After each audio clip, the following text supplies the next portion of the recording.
Every story leaves something behind. A whisper, a shadow, a question that was never answered. Here, we dig through the forgotten files, the unsolved mysteries, the chilling true crimes, and the horrors people wish had stayed buried. From haunted legends to real-life nightmares, every tale is pulled straight from the horror archives. So turn down the lights, put on your headphones, and step carefully, because once a story enters the horror archives, it never truly leaves. The first story was sent to me by a viewer named David, who was part of an urban exploration group in western Pennsylvania. They broke into an old psychiatric annex that had been closed for almost a decade. But when they got to the East Wing, something was wrong. The building wasn't as empty as it should have been. This one is called the wing that was still warm. The radiator was on. That was the first thing I noticed when we pushed through the fire door into the East Wing. Not just warm to the touch, it was actively heating, ticking and clicking the way old cast iron does when hot water is running through the pipes. This was a hospital that had been closed since 2014. There was no water, there was no power, but the radiator was on. I should back up.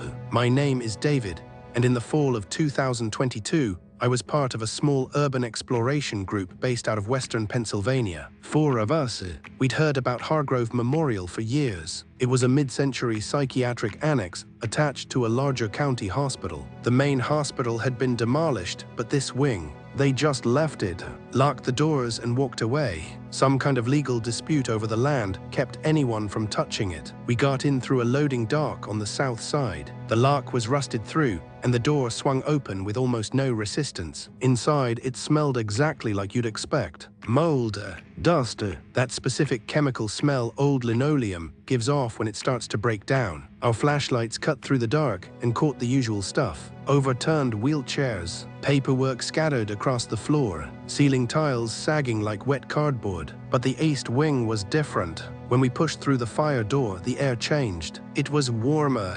Not by a lot, but enough that you noticed it on your skin. And it didn't smell like decay. It smelled clean, like someone had mopped recently. The floor was still grimy, still covered in debris, but underneath that, bleach, faint but unmistakable. I put my hand on the radiator and pulled it back. It was hot, not warm. Hot. Marcus, who was ahead of me, turned around and I could see his face in the flashlight beam. He felt it too. None of us said anything for a moment. We kept going. The rooms along the east corridor were patient rooms. Small, single beds bolted to the floor, most of them stripped. But 3 rooms in, I stopped. The bed had sheets on it, white sheets tucked in at the corners. Tight, hospital corners, and the pillow had an indentation in it, like someone had just gotten up. I called the others over. We all stared at it. Rachel reached out and touched the sheet, and then looked at me. She said it was warm. We found 4 more beds like that, all made, all with that same indentation in the pillow. The rooms were otherwise trashed, peeling paint, broken windows, water damage. But the beds were made, freshly made. The last room at the end of the hall had its door closed. Every other door in the wing was open or missing entirely. This one was closed, and there was light coming from under it. Not flashlight, not phone light, a steady, warm, yellowish glow, like a lamp. Marcus reached for the handle. I grabbed his arm. I don't know why. Something in me just said no. We stood there for maybe 10 seconds, and then we heard it. From the other side of the door, a chair sliding back across a floor. The sound of someone standing up. We left, not running, just walking fast, back through the fire door, back through the main corridor, back out the loading dock. Nobody spoke until we were in the car. I've been back to that area once since then. The East Wing is still standing, and at night from the road, if you look at the windows on the 2nd floor, one of them has a light on. And the next story comes from a nursing student named Keely. She made the mistake of going into an abandoned hospital alone. What she found on the 3rd floor was a patient chart, but the dates on it hadn't happened yet. This one is called the chart on the 3rd floor. The patient chart was dated 3 weeks from now. I read it twice because I thought I was confused by the format, but no. The admission date was November 17th, 2023. I was standing in that hallway on October 25th. The chart was for a patient who hadn't been admitted yet, in a hospital that had been closed for 11 years. My name is Kaylee. I'm a nursing student which is part of why I was even interested in this place. Breburn General shut down in 2012 after a series of funding cuts. It's in a small town in upstate New York, about 40 minutes from anything. The kind of place where the hospital closing was basically the last nail in the coffin for the whole community. The building is 3 stories, red brick, set back from the road behind a parking lot that nature has mostly reclaimed. I went alone. I know that's stupid, but I'd driven past it twice a week for 2 years on my way to clinicals, and one afternoon I just pulled in. The main entrance was boarded up, but a side door near what used to be the ambulance bay was hanging open. I had my phone and a flashlight. I told myself I'd just look around the first floor. The first floor was unremarkable. Lobby furniture overturned and covered in grime. A reception desk with a dead computer monitor still plugged into nothing. I found the stairwell and went up. I don't know why. Something about closed hospitals pulls at you when you're studying to work in one. The 3rd floor was patient care. Long hallway, rooms on both sides. The chart was sitting on the nurse's station counter, not in a pile, not scattered, sitting upright in a chart holder like someone had just placed it there. It was the only clean thing on the counter. I opened it. The patient's name was redacted, not blacked out. The name field was just blank, but everything else was filled in. Vitals, medications, nurse's notes. The handwriting was neat and current, not faded. The ink looked fresh, and the notes described symptoms I recognized from my psych rotation. Auditory hallucinations, paranoid ideation, attempts at self-harm. The last entry read, patient insists she has been here before. Patient insists she is not the first version of herself to be admitted. I set the chart down. My hands were shaking. I looked down the hallway, and that's when I noticed the floor. It was clean, not spotless but clean in a path. A narrow path, maybe 2 feet wide, running down the center of the hallway, like someone had been walking back and forth so regularly that their footsteps had worn the dust away. I followed the path. It led to a room at the far end, room 314. The door was open. Inside, the bed was made. The window had been covered with black trash bags, taped carefully at the edges. No light got in, and on the wall above the bed, someone had written in pencil, small and precise, line after line. Dates, dozens of dates, going back years. Some of them were in the future, and about halfway down the list, I found my birthday, not just the month and day, the year, the exact date I was born, written on the wall of an abandoned hospital room in a list of dates that shouldn't exist. I took a photo. When I got home and looked at it, the wall in the photo was blank, just a dirty white wall with water stains. But I know what I saw. I know the pencil marks were there. I ran my fingers over them. I haven't been back, but I still drive past it twice a week. And last Tuesday, I noticed the black trash bags are gone from the window of room 314. Now there's a curtain, a white one, like the kind you'd see in a working hospital. And this next one is one of the more disturbing stories I've received in a while. It was sent in by a man who asked me not to use his real name, so I'll call him by the name he gave me. This is about an overnight stay in an abandoned Catholic hospital in Ohio. The intercom system came on in a building with no electricity, and it knew his name. This one is called the intercom that still paged. The intercom crackled to life at 2:14 in the morning, and a woman's voice said my name. Not my username, not my online handles, my actual legal first name, and I had never told anyone in the group what it was. I was there with 2 friends, Jake and Omar. We do this thing where we spend the full night in abandoned buildings, film it for a small YouTube channel. We'd been in St. Cecilia's since about 10 o'clock. It was a Catholic hospital in southern Ohio, closed in 2009 after a merger. 5 stories, built in the 1940s, with that heavy institutional architecture. Thick walls, narrow windows, long corridors that seemed to swallow your flashlight beam after about 30 feet. We'd set up our base camp in the old cafeteria on the 1st floor. Sleeping bags, cameras, the usual. The plan was to explore each floor, film some content, and then settle in for the night. The first few hours were normal. Dusty rooms, broken equipment. We found an old surgery suite on the 4th floor that was genuinely unnerving, but nothing happened. Then the intercom came on. We were in the cafeteria. Jake was asleep. Omar and I were reviewing footage on his laptop. The speakers in the ceiling popped the way old PA systems do, and then the voice. Female, calm, professional, like a nurse making an announcement. She said my name. Then she said bed check, room 502. That was it. The speaker popped again and went silent. Omar looked at me. He asked me who that was. I told him I didn't know. He asked me how the intercom was working with no power. I didn't have an answer. We woke Jake.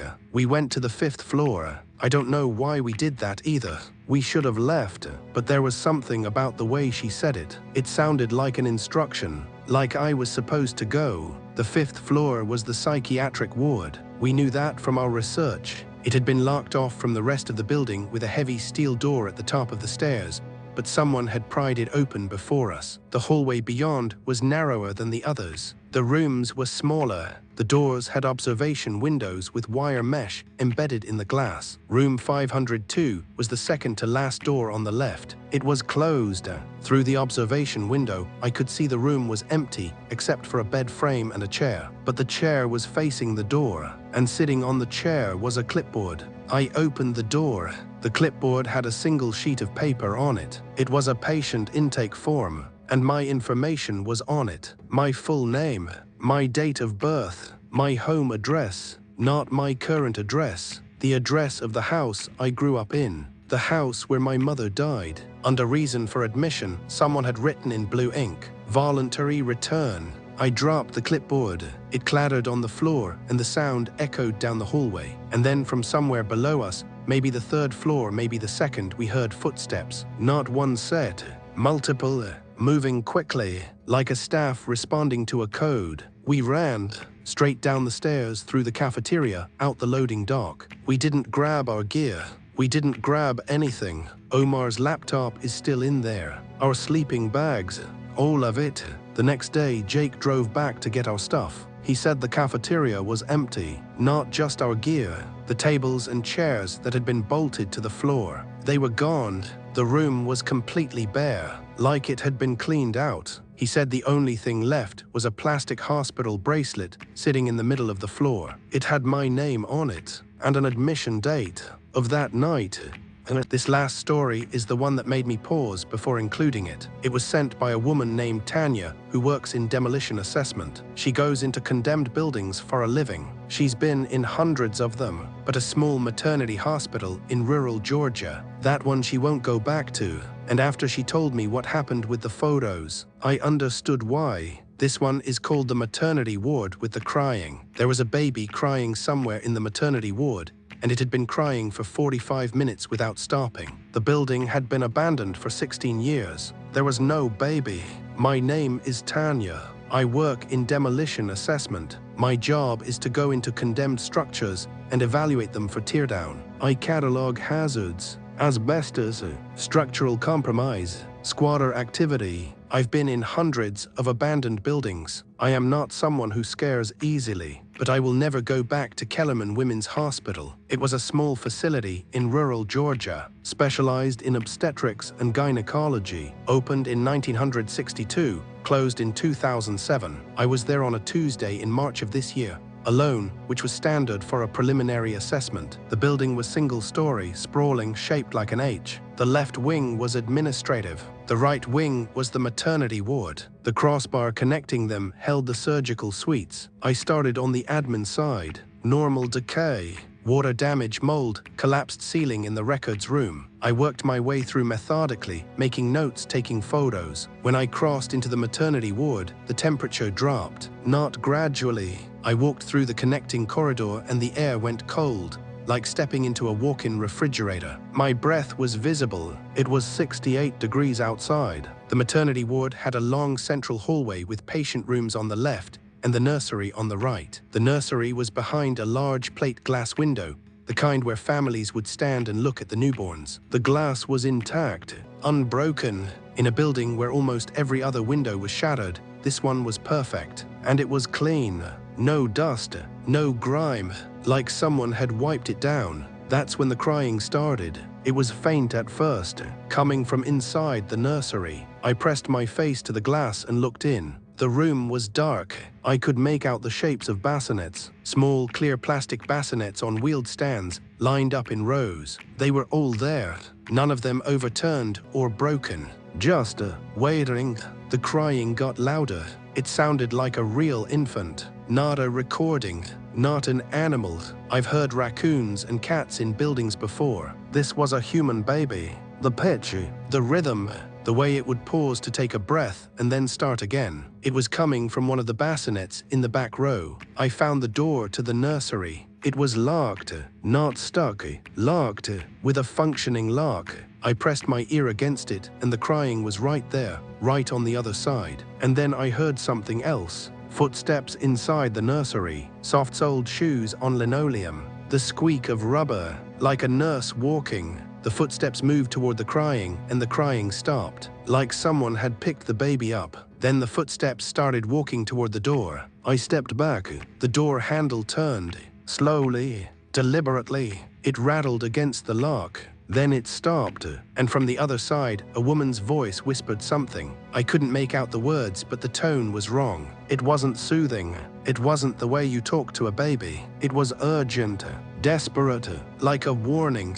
I left the hallway. I went back through the connecting corridor to the admin side. I was writing it off. Squatters, an animal, anything rational. But when I turned around to look back down the corridor, I saw someone standing at the far end, in the maternity ward hallway. A figure in white, standing completely still. I didn't stay to look. I walked out the front entrance and got in my truck. Here's the part I can't explain. When I filed my report and included my photos, my supervisor called me. He asked me why I had taken 37 photos of the nursery. I told him I hadn't. I took 2. One of the window, one of the door. He sent me the camera roll. 37 photos, taken over a span of 90 minutes. 90 minutes. I was only in the building for 40. The extra photos showed the nursery from inside, from angles that meant someone was standing among the bassinets. And in the last photo, taken at a time stamp almost an hour after I had driven away, you can see the plate glass window from the inside. And on the other side of the glass, looking in, there's a woman. She looks exactly like me.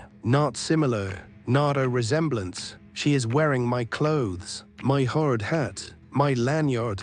She is standing exactly where I stood when I first heard the crying. And she is smiling. I've requested to be reassigned. My supervisor approved it without asking why. I think he looked at the photos too. I don't think he wants to talk about them either. And that's where tonight's file closes, but the archives are far from empty.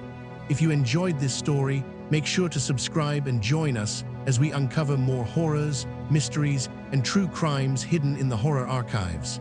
Until next time, keep the lights low, keep listening, because you never know what story we'll uncover next.